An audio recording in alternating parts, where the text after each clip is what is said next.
Antes de existirem filmes, livros ou quadrinhos, a humanidade já criava seus universos compartilhados. Eram histórias passadas de boca a boca ao redor de fogueiras, templos e palácios, que explicavam a vida, a morte e o desconhecido. A epopeia de Gilgamesh, por exemplo, é considerada a primeira grande narrativa da humanidade. Escrita na Mesopotâmia há mais de 4.000 anos, fala de reis, monstros e deuses, mas no fundo é sobre algo muito mais humano, o medo da morte e a busca pela imortalidade. Séculos depois, os poemas de Homero, como a Ilíada e a Odisseia, misturavam fatos, como a Guerra de Troia, com aventuras fantásticas. Heróis invencíveis, deuses que interferem no destino humano, monstros marinhos e jornadas intermináveis. Era a maneira grega de transformar guerra, política e religião em mito eterno. Já os mitos nórdicos refletiam a dureza de viver em um ambiente gelado e hostil. Para eles, até os deuses eram mortais. O Ragnarok, que é o fim do mundo, era inevitável. Essa visão de que mesmo os heróis caem inspiraria mais tarde boa parte da fantasia sombria que conhecemos hoje. Em comum, todos esses mitos cumpriam um papel: explicar a realidade através da imaginação. Eles davam respostas para o inexplicável, criavam símbolos para as lutas humanas e ensinavam valores sociais. Esses mitos não eram só histórias, eram ferramentas para entender o nosso próprio mundo. E esse mesmo instinto de explicar a realidade com fantasia atravessou os séculos. Se os mitos deram à humanidade suas primeiras histórias, os grandes impérios mostraram como a narrativa também podia ser usada como arma de poder. Muito antes de Roma, já havia exemplos claros disso. Os egípcios se viam como uma espécie de povo escolhido pelos deuses. O faraó não era apenas um governante, era um ser divino, a ponte entre homens e deuses. As pirâmides e os textos funerários eram ao mesmo tempo propaganda e promessa. A eternidade estava reservada a quem seguisse a ordem cósmica de Maat. Os mesopotâmicos também usavam a fantasia para legitimar poder. Reis como Hammurabi diziam que as leis vinham diretamente dos deuses. O próprio Gilgamesh, meio homem, meio deus, representava o ideal de governante escolhido pelo destino. Os gregos fundaram cidades e guerras apoiadas em narrativas míticas. Atenas dizia ser protegida pela própria deusa Atena. Esparta se via como descendente de Hércules. E até a Guerra de Troia misturava mito e política, justificando expansão territorial com o peso de uma epopeia. Mas foi Roma quem levou isso a um outro nível.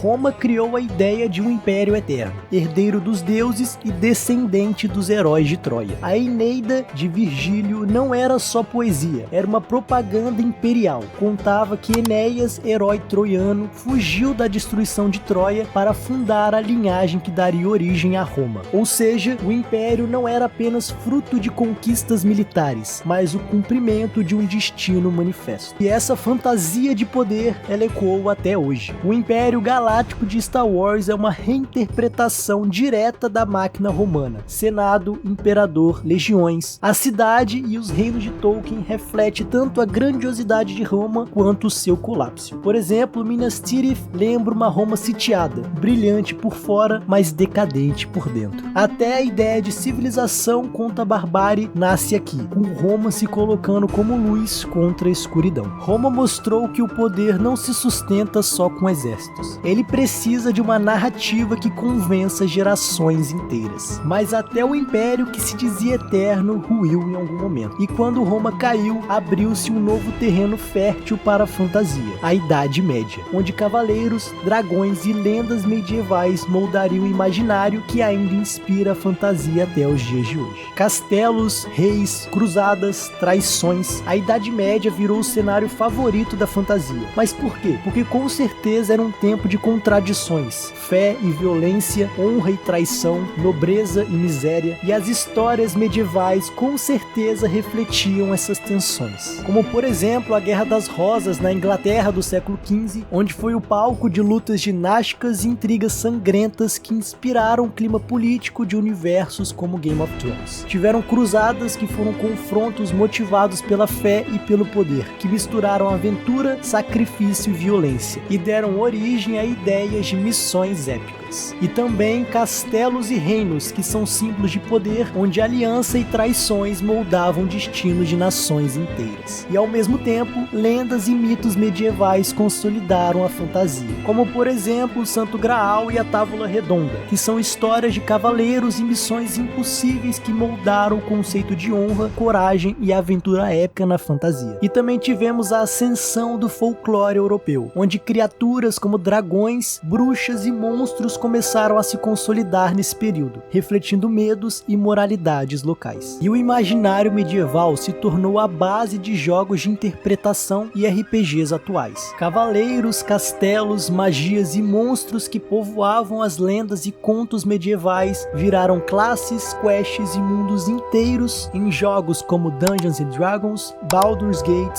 e Elder Scrolls. Cada dungeon, cada missão e cada monstro do RPG moderno carrega ecos diretos das contradições, aventuras e moralidades medievais. A Idade Média criou o imaginário que atravessaria séculos, mas o mundo estava prestes a mudar radicalmente. Com as grandes navegações, a renascença e o florescimento da ciência, novas histórias e universos fantásticos surgiram, e o conceito de fantasia começaria a se expandir para além dos castelos. Quando os navegadores europeus começaram a cruzar os oceanos, o mundo parecia maior e mais perigoso do que se podia imaginar. Novos continentes, povos desconhecidos e criaturas fantásticas surgiam nas histórias. Os mares eram povoados por serpentes gigantes, polvos monstruosos e criaturas desconhecidas que ameaçavam os navios. Cartógrafos da época, misturando realidade e mito, enchiam seus mapas de monstros, anotando terras inexploradas e advertências sobre perigos invisíveis.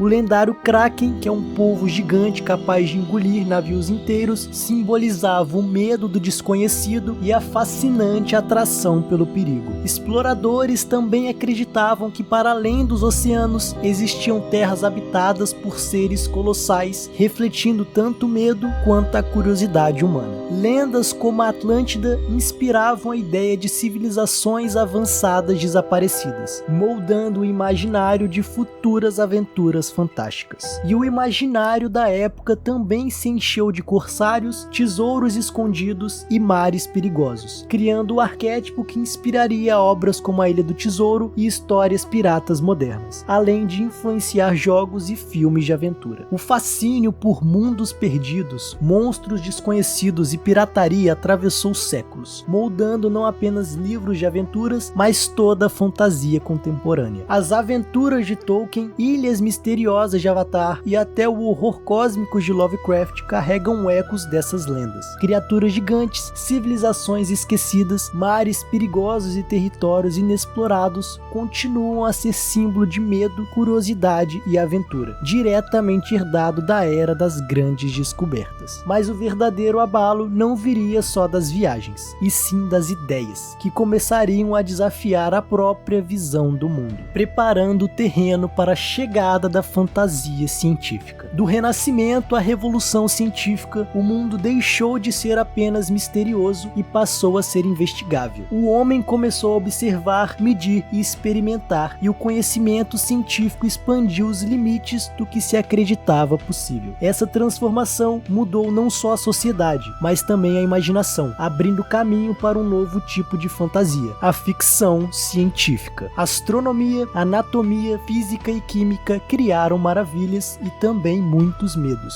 Descobrir que a Terra não era o centro do universo, que criaturas poderiam ser estudadas e manipuladas e que máquinas poderiam transformar a vida cotidiana, estimulou escritores a explorar possibilidades extremas e imaginativas. Escritores como Júlio Verne, com suas viagens submarinas e espaciais, e H.G. Wells, com histórias de invasões alienígenas e manipulação do tempo, transformaram avanços científicos em aventuras épicas. Obras como Viagem ao Centro da Terra, A Máquina do Tempo e Guerra dos Mundos nasceram dessa fusão de conhecimento e imaginação. E a herança dessa era se reflete em clássicos modernos, como por exemplo Star Trek e Star Wars, que misturaram ciência, exploração e épicos espaciais. Tivemos também o Frankenstein, que questiona os limites da ciência e da criação, e Blade Runner e distopia cyberpunk explorando avanços tecnológicos e consequências sociais. sociais. A ciência trouxe não apenas novas descobertas, mas também a ideia de que tudo podia ser questionado e reinventado. Aventuras científicas, mundos futuristas e criaturas extraordinárias nasceram do choque entre curiosidade e medo, expandindo o imaginário humano muito além das fronteiras da Terra. Mas mesmo com a ciência redefinindo o possível, a história ainda guardava traumas e catástrofes que marcariam para sempre a imaginação dos escritores e dariam origem a um novo tipo de fantasia sombria. As guerras mundiais não afetaram só a geopolítica, afetaram a imaginação também. Escritores e artistas viveram horrores que reconfiguram a forma como vemos o mundo, e a fantasia absorveu esses traumas. Na Primeira Guerra Mundial, Tolkien, que foi o jovem soldado nas trincheiras, testemunhou campos devastados, sofrimento e morte em massa. Esses horrores ecoam em Mordor, a terra arrasada de O Senhor dos Anéis, mostrando que a fantasia podia refletir a destruição real com símbolos e metáforas. Já na Segunda Guerra Mundial, a brutalidade totalitária, armas de destruição em massa e genocídios deixaram marcas profundas. A história real inspirou, por exemplo, o Império em Star Wars, com sua burocracia militar e tirania, claramente inspirado também no nazismo, além do Império Romano. Inspirou distopias literárias, como 1984 de George Orwell, que traduzem o medo da vigilância e do controle, e o Conto de Aia de Margaret Atwood, mostrando regimes opressivos e misoginia institucionalizada. Esses eventos traumáticos ensinaram que a fantasia podia fazer mais do que escapar da realidade. Podia também refletir medos coletivos, explorar o poder, o autoritarismo e o sofrimento humano, e ainda assim criar mundos que nos permitem pensar e imaginar outras alternativas. A partir das guerras, a fantasia passou a dialogar com a realidade de forma mais madura. Mundos sombrios, sociedades corrompidas, heróis complexos e conflitos morais profundos. Mas se a fantasia aprendeu com o trauma, ela também aprendeu a se abrir para outros mundos, culturas e mitologias, expandindo ainda mais os horizontes do imaginário humano. No século XX, a fantasia deixou de ser apenas castelos europeus e cavaleiros medievais. Ela começou a se abrir para o mundo, absorvendo filosofias, folclores e culturas diversas. Avatar, a lenda de Aang, por exemplo, se inspira em tradições reais de filosofia oriental, como o budismo e o taoísmo, e em artes marciais autênticas para criar um universo coerente e rico. Cada dobra de elemento carrega princípios de equilíbrio, disciplina e conexão com a natureza. Já The Witcher mergulha no folclore eslavo, com criaturas como estrigas, vampiros e espíritos, transformando lendas populares em aventuras sombrias e épicas. E obras como Percy Jackson modernizam mitos gregos, enquanto séries japonesas como Naruto reinterpretam mitos shintoístas e budistas, mostrando como tradições locais podem gerar narrativas universais. Outro exemplo muito bom é Pantera Negra, que se inspira em reinos africanos reais, como o Império de Mali, e em tradições culturais africanas para construir a própria Wakanda, unindo tecnologia e ancestralidade. E também jogos e livros que exploram civilizações indígenas ou culturas latino-americanas trazem mitos, heróis e monstros locais para a fantasia global, mostrando que cada cultura tem seu próprio épico. Essa diversidade transformou a fantasia em um espelho multicultural, capaz de dialogar com diferentes tradições, medos e sonhos. Não é mais apenas a Idade Média europeia, é um mundo inteiro com múltiplas vozes e perspectivas. A globalização da fantasia abriu caminho para a mistura de mundos e gêneros, preparando o terreno para aventuras que cruzam dimensões, épocas e culturas, conectando tradição à inovação. E chegamos finalmente ao século XXI, onde a fantasia não é mais apenas fuga para mundos distantes, ela se tornou um espelho da sociedade, refletindo medos, conflitos e dilemas humanos. Como por exemplo Game of Thrones, que mergulha em intrigas, traições e guerras pelo poder, mostrando que ambições e moralidade são universais e que a fantasia pode ser tão cruel quanto a história real. Star Wars explora a eterna batalha entre opressão e liberdade, ecoando movimentos históricos de resistência e revolução, mas transformando-os em épicos intergalácticos que falam sobre coragem, sacrifício e esperança. Harry Potter mostra como sociedade criam barreiras entre as pessoas, usando magia como metáfora para racismo, elitismo e intolerância. Sim, Harry Potter. Um pouco irônico, não? Tendo a autora que tem. Cada personagem enfrenta não só os inimigos, mas também as injustiças de seu mundo. Histórias como The Last of Us exploram moralidade ambígua, sobrevivência e escolhas difíceis, mostrando que o herói contemporâneo não é perfeito, ele é humano. A fantasia de hoje não é só sobre dragões ou feitiços. Ela transforma a história e a cultura em mito, usando monstros, impérios e mundos imaginários para falar de medos, sonhos e dilemas reais. É uma ferramenta para refletir quem somos e como vivemos, conectando passado, presente e futuro em histórias épicas que nos desafiam e nos inspiram. No fim das contas, a fantasia moderna prova que mesmo em mundos inventados, o que mais nos fascina são as pessoas e o que somos capazes de fazer, de amar e de destruir. Do épico de Gilgamesh às sagas intergalácticas de Star Wars, a história sempre foi o motor da imaginação. Cada guerra, cada descoberta, cada cultura deixou marcas que transformaram em monstros, reinos e heróis. E é justamente por isso que essas histórias nos fascinam. Elas refletem quem somos, de onde viemos e os desafios que ainda enfrentamos. Fantasia e história caminham lado a lado, lembrando que mesmo nos mundos mais distantes é a humanidade que importa. Mas e pra você? Que universo de fantasia você acha que melhor transforma a história real em aventura épica? Deixa seu comentário, curta o vídeo e se inscreva no canal para continuar explorando essas conexões na história e na arte. E até a próxima no Narrativerso. Pera aí, mas antes de fechar o vídeo eu preciso admitir que eu falei pouco sobre a cultura oriental ao longo do vídeo. Não é porque eu não acho ela foda pra caramba, é porque eu conheço muito pouco dela, mas eu pretendo estudar cada vez mais sobre o assunto para poder trazer conteúdos mais ricos e profundos aqui no canal sobre mitos, folclores e filosofias do Oriente. Eu também queria que esse vídeo aqui tivesse sido o primeiro do canal, porque ele funciona perfeitamente como uma amálgama do que o Narrativerso pretende ser, que é uma viagem pela história, pela fantasia e pelo imaginário humano, mostrando como tudo isso pode se conectar. Dito isso, muito obrigado para quem assistiu até aqui e agora sim, até a próxima no Narrativerso.